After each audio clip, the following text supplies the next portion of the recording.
السلام علیکم ناظرین، میرا نام علی حیدر ہے اور آپ کا شکر گزار ہوں کہ آپ نے میری یہ ویڈیو دیکھنے کے لیے وقت نکالا۔ یہ ویڈیو بہت امپورٹنٹ ہے۔ اس کی وجہ یہ ہے دوستو، میں آپ کو پہلے بھی بتا چکا ہوں، کئی دفعہ بتا چکا ہوں کہ دنیا کا دھارا بدل گیا ہے۔ امریکہ، اسرائیل، یورپ، طاقت اب ان کے ہاتھ سے نکل گئی ہے۔ طاقت کو اب ان کے ہاتھ سے ناظرین چھین لیا گیا ہے۔ چھیننے والے ممالک کون ہیں؟ اب آپ کو جب میں ایک نئے ملک کے بارے میں بتاؤں گا، آپ لوگ حیران ہو جائیں گے ناظرین کہ اب ایک نئے ملک کا اضافہ ہونے جا رہا ہے، وہ ہے نارتھ کوریا۔ نارتھ کوریا ان کے منہ سے، کہتے ہیں شیر کے منہ سے نوالا چھیننا، ان کے منہ سے نوالا چھیننے جا رہے ہیں۔ دوسری ایک اور جو اہم ترین ڈیولپمنٹ ناظرین وہ کیا ہوئی ہے، اس وقت آپ کا جو اسرائیل ہے وہ ویسٹ بینک یعنی مغربی کنارے میں گھس گیا ہوا ہے، اور وہاں پہ اس نے کیا ہے، وہ فلسطینیوں کے گھروں کو اس سے مسمار کرنا شروع کر دیا ہے۔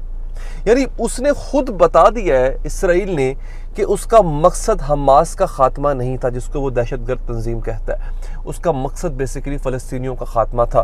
اس وقت ویسٹ بینک یعنی مغربی کنارے میں ایک بہت بڑے پیمانے کا آپریشن ناظرین جاری ہے، اس پر ہم بات کریں گے، میں آپ کو بتاؤں گا اس کی تفصیلات۔ اچھا، اب تیسری بڑی امپورٹنٹ چیز ہوئی ہے، ایران کی طرف سے 2-3 ڈیولپمنٹس ہوئی ہیں۔ اس سب کے اندر ناظرین ایران کا بہت بڑا ہاتھ ہے۔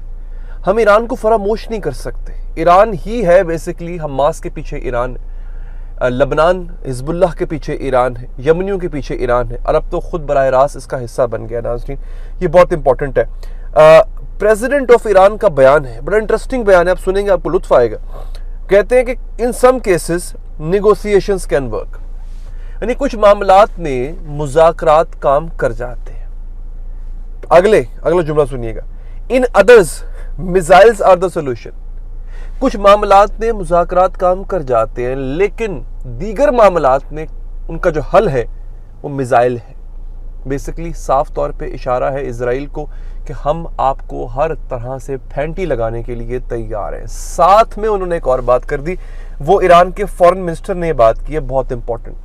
انہوں نے کہا ہے کہ اگر ہماری نیوکلیر فیسلٹی پر حملہ کرنے کی کوشش کی گئی، جو لوگ نہیں جانتے، جو لوگ میری ویڈیوز فالو نہیں کر رہے ہیں، ان کو بتا دوں، میں نے پچھلی ویڈیوز میں بتایا تھا کہ اسرائیل کا پورا پلان ہے کہ وہ ایران کی نیوکلیر فیسلٹی کو، یعنی وہ پاور پلانٹ جہاں پہ ایران اپنی نیوکلیر فیوژن کا کام کر رہا ہے، یعنی ایٹم بم جہاں سے وہ بنا سکتا ہے، اس پلانٹ کو اسرائیل تباہ کر دے۔ اسرائیل کے لیے صرف اور صرف ایک چیز خطرہ ہے، وہ ہے ایران کا ایٹم بم۔ اس کو پتا ہے کہ ایران کی جس دن کہتے ہیں نا وہ پھرکی گھوم گئی، وہ چلا دے گا۔ اب دنیا کے سامنے ایران نے یہ کہہ رکھا ہے کہ اس کے پاس ایٹم بم نہیں ہے۔ واقفان حال یہ بار بار کہتے ہیں کہ ایران کے پاس ایٹم بم ہے، یا اس کے پاس وہ ٹیکنالوجی ہے کہ جس سے وہ ایک ہفتے کے اندر جو اس کی انریچمنٹ ہے نیوکلیر کی فیوژن کی، وہ بڑھا سکتا ہے، یعنی یورینیم کی انریچمنٹ کو بڑھا سکتا ہے، یعنی وہ اس کو تبدیل کر سکتا ہے ایک ایٹم بم میں، نیوکلیر انرجی کو وہ ایٹم بم میں تبدیل کر سکتا ہے ایک ہفتے کے اندر۔ یہ ان کا خود کا کہنا ہے۔ ایرانی فارن منسٹر نے کہا کہ اگر ایسا ہوا، ہم اپنے پیسفل نیوکلیر پروگرام کو فوراً ہتھیار میں تبدیل کر دیں گے۔ اور ہتھیار میں تبدیل وہ کس لیے کریں گے؟ پٹاخہ بجانے کے لیے تو نہیں کریں گے نا، شب بارات پہ چلانے کے لیے تو نہیں کریں گے نا، ظاہری بات ہے اسرائیل پہ حملہ کرنے کے لیے کریں گے۔ تو انہوں نے بیسیکلی یہ پیغام دیا ہے کہ اگر آپ نے ایسا کوئی بھی ایڈونچر کیا تو اگلا میزائل جو ہے اس کے اندر بارود نہیں بلکہ نیوکلیر بارود ہوگا، اور پھر وہ اسرائیل کو ہٹ کرے گا۔ اسرائیل ہے کتنا؟ کراچی جتنا تو شہر ہے، ملک ہے۔ اچھا، اب ناظرین یہ اتنا سخت بیان جو ہے وہ دے دیا گیا ہے۔ یہ بیان کیوں آیا؟ اسرائیل کی ایک ایم پی ہے، اس کا بیان ہے یہ۔ اس نے کہا کہ ہم جو پریسیشن میزائل یوز کرتے ہیں نا غزہ کے اوپر، ہمیں وہ نہیں کرنے چاہیے۔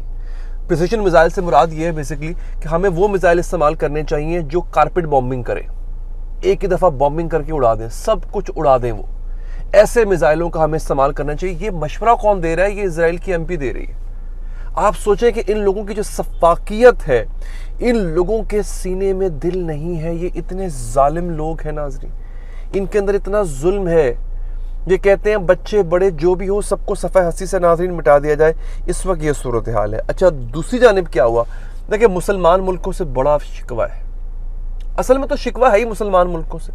مسلمان ملک کا ساتھ کھڑے ہوتے ہیں۔ مصر کی آرمی سب سے سٹرونگ آرمی ہے عرب ممالک میں، رفح بارڈر پہ موجود وہ فلسطینی جو اپنی جان بچانے کے لیے مصر کا بارڈر کراس کر رہے ہیں، وہاں کی آرمی ان کو کتوں کی طرح، گدھوں کی طرح مار رہی ہے۔ میرے پاس فوٹیجز ہیں، میں چلا نہیں سکتا۔ ایک نوجوان بیچارہ وہ بارڈر کراس کر کے، رفح کا بارڈر کراس کر کے فلسطین سے مصر کے اندر داخل ہونا چاہ رہا تھا، اس کو مار مار کے ادھموا کر دیا۔ یہ تو حالت ہے ہمارے ماشاءاللہ سے مسلمانوں کی ناظرین اس میں۔ اب ناظرین یہ صورتحال ہے اس وقت۔ اب آپ کو آخری بات بتاتا ہوں، یہ آپ کا دل خوش ہو جائے گا۔ اس وقت ناظرین 5 سے 6 یورپی ممالک ایسے ہیں، ہاں 5 ممالک ایسے ہیں جو اسرائیل کے ساتھ تعلقات ختم کر کے یا فلسطین کو بطور ریاست تسلیم کرنے جا رہے ہیں۔ یہ بہت بڑی خبر ہے۔ RT آئرلینڈ کی طرف اس کا سورس جو ہے وہ RT آئرلینڈ ہے۔ RT ایک نیوز چینل ہے اور آئرلینڈ ایک ملک ہے، تو اس کی خبر ہے اور بڑی اتھینٹک خبر ہے۔ اسپین، خود آئرلینڈ، ناروے، سلووینیا اور مالٹا، یہ 5 یورپی ممالک ہیں جو تیار ہیں کسی بھی وقت ریاست فلسطین کو قبول کرنے کے لیے۔ روس پہلے ہی کر چکا ہوا ہے، چائنا پہلے ہی کر چکا ہوا ہے۔ آپ کو یاد ہوگا میں نے پچھلی ویڈیوز میں آپ کو بتایا تھا، چائنا نے باقاعدہ طور پہ الفتح اور حماس کے لیڈران کو چائنا میں دعوت دی تھی کہ آپ آئیں ہمارے پاس بیٹھیں، ہم بات کرتے ہیں۔ اور چائنا کو US نے چائنا پہ پریشر ڈالا ہے کہ تم ایران کے ساتھ جو تیل کی تجارت کر رہے ہو وہ روک دو۔ یہ چائنا نے انکار کر دیا، چائنا نے کہا نہیں بھائی جان ایسا ہو ہی نہیں سکتا۔ خیر، آخر خبر جس کا میں نے آغاز میں ذکر کیا تھا، نارتھ کوریا نے اعلان کیا ہے کہ اس کو برکس کا حصہ بنایا جائے۔ اگر آپ میری ویڈیوز کو فالو کرتے ہیں، میں پہلے بتا چکا ہوں برکس کیا ہے۔ برکس بیسیکلی ایک ایسے ممالک کی تنظیم ہے جنہوں نے یہ عہد کر رکھا ہے، فیصلہ کر رکھا ہے کہ ہم جتنی بھی تجارت ہے، آپسی تجارت جتنی بھی ہے ہماری، ہم وہ ڈالر میں نہیں کریں گے، اپنی اپنی کرنسی میں کریں گے، جس سے ڈالر کو نقصان ہوگا اور ایک دن ڈالر ختم ہو جائے گا۔ اور جس دن ڈالر زمین پر آ گرا، اس دن امریکہ کی جو ہیجمنی، امریکہ کی جو بدماشی ہے پوری دنیا میں، وہ ختم ہو جائے گی۔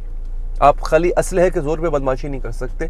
جو کہتے ہیں نا امریکہ نے معاشی پابندیاں لگا دی، اس کی وجہ یہی ہے کہ امریکہ کا جو ڈالر ہے وہ مضبوط ہے، جس دن اس کو انہوں نے ہرا دیا۔ اب نارتھ کوریا جیسا ملک پاگل ہے، اس کا جو سنکی ہے، اس کا جو حکمران ہے کم جونگ ان، وہ کچھ بھی کر سکتا ہے۔ وہ برکس کا اگر حصہ بن جاتا ہے تو یہ بہت بہت بڑی ڈیولپمنٹ ہوگی ناظرین۔ اب تک کے لیے اتنا ہی، مجھے دیجیے اجازت، اللہ نگہبان۔